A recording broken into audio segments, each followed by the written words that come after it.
సాధారణంగా జగన్ సర్కార్లో డెసిషన్స్ తీసుకోవడం అంటే చిన్న విషయం కాదు. ఏ క్యాబినెట్ డెసిషన్ అయినా, పార్టీ అనౌన్స్మెంట్ అయినా ఇవన్నీ సీఎం జగన్ అనుమతితో కాకుండా ముందుగా సజ్జల రామకృష్ణారెడ్డి అనుమతితోనే జరుగుతాయి.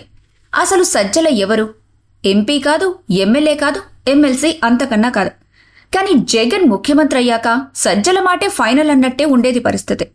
పార్టీలోకైనా ప్రభుత్వంలోకైనా ఆయన అప్రూవల్ లేకుండా ఏదీ జరగదనేది అందరికీ తెలుసు.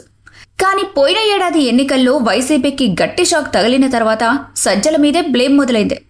పార్టీ ఓటమికి కారణం సజ్జల, ఆయన కొడుకు భార్గవరెడ్డి అని చాలా మంది ఓపెన్గా క్రిటిసైజ్ చేశారు. భార్గవ్ అంటే సోషల్ మీడియా వింగ్ హెడ్. ఎన్నికలు అయిపోగానే భార్గవ్ని తొలగించేశారు. దీంతో సజ్జలను సైడ్ చేయాలి అనే డిస్కషన్స్ కూడా మొదలయ్యాయి. కానీ ప్రాక్టికల్గా చూస్తే ఇప్పటికీ డెసిషన్స్లో సజ్జల ఇన్ఫ్లుయెన్స్ ఏమాత్రం తగ్గలేదనిపిస్తుంది. ఇంకా రీసెంట్గా విజయసాయిరెడ్డి ప్రెస్ మీట్లో కోర్ టీమ్ డెసిషన్స్ వల్లే పార్టీకి డ్యామేజ్ అనే కామెంట్స్ వచ్చాక సజ్జల స్థానంపై మరింత డౌట్స్ రైజ్ అయ్యాయి. ఇప్పుడు పార్టీ సర్కిల్స్లో హాట్ టాపిక్ ఏంటంటే జగన్ సజ్జలను తప్పించాలనుకుంటున్నాడా, ఆయన ప్లేస్లో సింగారెడ్డి సతీష్ రెడ్డిని తీసుకురావాలనుకుంటున్నాడా అని.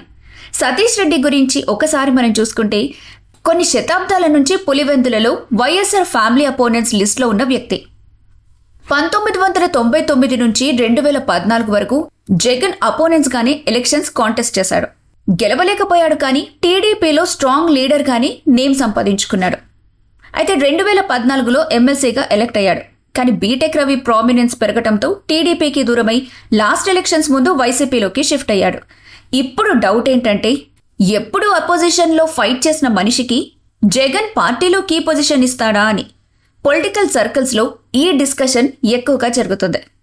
చూద్దాం మరి, ఇంకా సజ్జలదే డామినేషన్ కొనసాగుతుందా, లేక సతీష్ రెడ్డికి జగన్ అవకాశం ఇస్తాడా?